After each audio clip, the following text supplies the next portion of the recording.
আন্তর্জাতিক অঙ্গনে বলা হয় ভারত আমেরিকার বন্ধুরাষ্ট্র।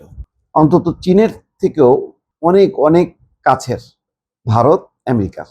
চীন হচ্ছে বলা যায় শত্রু রাষ্ট্র। যুদ্ধ হয়নি, কিন্তু চীনকে আটকানোর জন্য লাগাতারভাবে চেষ্টা করা হয়। চীনের ভয়াল বাণিজ্যের মুখে আমেরিকা পশ্চিমারা পর্যুদস্ত। সেটা নিয়ে তাদের গভীর উদ্বেগ উৎকণ্ঠা। কিভাবে শুল্ক ধার্য করে অথবা নানাভাবে বাধা ট্যারিফ আরোপ করে সেটাকে নিয়ন্ত্রণ করা যায়, এটা নিয়ে সারা বছরই বাণিজ্য যুদ্ধ আমেরিকার সাথে চীনের। কিন্তু দেখেন, কোনো কোনো ক্ষেত্রে চীন ভারতের থেকে এগিয়ে আমেরিকার অনেক কাছাকাছি। একটা পরিসংখ্যান বলছে, সেটা ভারতীয় এক পত্রিকায়, আনন্দবাজারে, ভারতের শিক্ষার্থীদের ভিসা দেওয়া এক বছরে ৬২% কমেছে। ৬২% কমেছে। চীনা শিক্ষার্থীদের ক্ষেত্রে অবশ্য দরাজ হস্ত ট্রাম্প।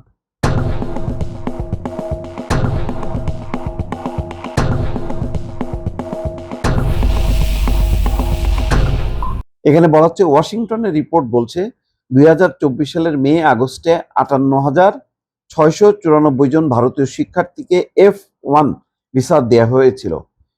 সেখানে ২০২৫ সালে একই সময় তা কমে দাঁড়িয়েছে ২২,১৪৯টিতে। উচ্চশিক্ষার জন্য আমেরিকায় যাওয়ার ক্ষেত্রে ভারতীয় শিক্ষার্থীরা বড়সড় বাধার মুখে পড়তে হয়েছে ২৫ সালে। সদ্য প্রকাশিত সরকারি রিপোর্ট জানাচ্ছে, গত বছর ভারতীয় শিক্ষার্থীদের ক্ষেত্রে মার্কিন F1 স্টুডেন্ট ভিসা অনুমোদনের হার রেকর্ড ৬২% কমেছে।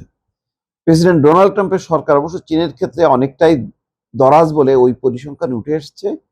শি জিনপিং এর দেশের শিক্ষার্থীদের ভিসা অনুমোদনের হার কমেছে মাত্র ৩৪%। তার মানে যেখানে ৩৪% কমেছে চীনা শিক্ষার্থীদের ক্ষেত্রে, আর ভারতীয় শিক্ষার্থীদের ক্ষেত্রে কমেছে ৬২%। চিন্তা করেন, প্রায় অর্ধেক। এই পরিসংখ্যান বলে যে কাছাকাছি অবস্থানে থাকতো যদি, তাহলে একটা ভারত সান্ত্বনা খুঁজে পাইতো। যাক, এখন এটার মাঝে যাকি, এর মাঝে যা হলো এই যে আমেরিকা যেটা চিন্তা করে যে ভারতের শিক্ষার্থীরা সেখানে পড়াশোনা শেষে ফিরতে চায় না। তারা সেখানে চাকরি বাকরি করে বা অন্য কোনো কর্মের মধ্যে ঢুকে যে তারা অভিবাসী হওয়ার চেষ্টা করে। চীনের নাগরিকদের ক্ষেত্রে সেই সংখ্যাটা তুলনামূলক কম। একেবারে যে নাই তা না, কম। তারা উচ্চশিক্ষা নেয়, শিখে তারা তাদের নিজের দেশে ফিরে যায় এবং তারা নিজের দেশে মানে গুরুত্বপূর্ণ দায়িত্বে তারা যুক্ত হয়। চীনের শিক্ষা দীক্ষা, বিজ্ঞান, নানা প্রযুক্তি, নানা ক্ষেত্রে চীনের কদর আছে। কিন্তু ভারতের ওই যে ট্রেন্ড যেহেতু যে থেকে যাওয়া, সেই কারণে তাদের শিক্ষার্থীদের সংখ্যা কমাইছে। কিন্তু চীনের কমাইছে, কিন্তু তুলনামূলকভাবে অনেক কম।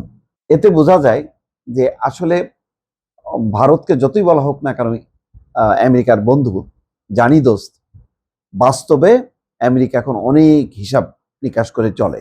সে দেখে তার স্বার্থ কোথায়, কোথায় কোথায় সে ক্ষতিগ্রস্ত হইতে পারে, কোথায় কোথায় লাভবান হইতে পারে, সেসব হিসাব নিকাশ করেই চলছে। এই পরিসংখ্যান অন্তত সেটাই প্রমাণ করে।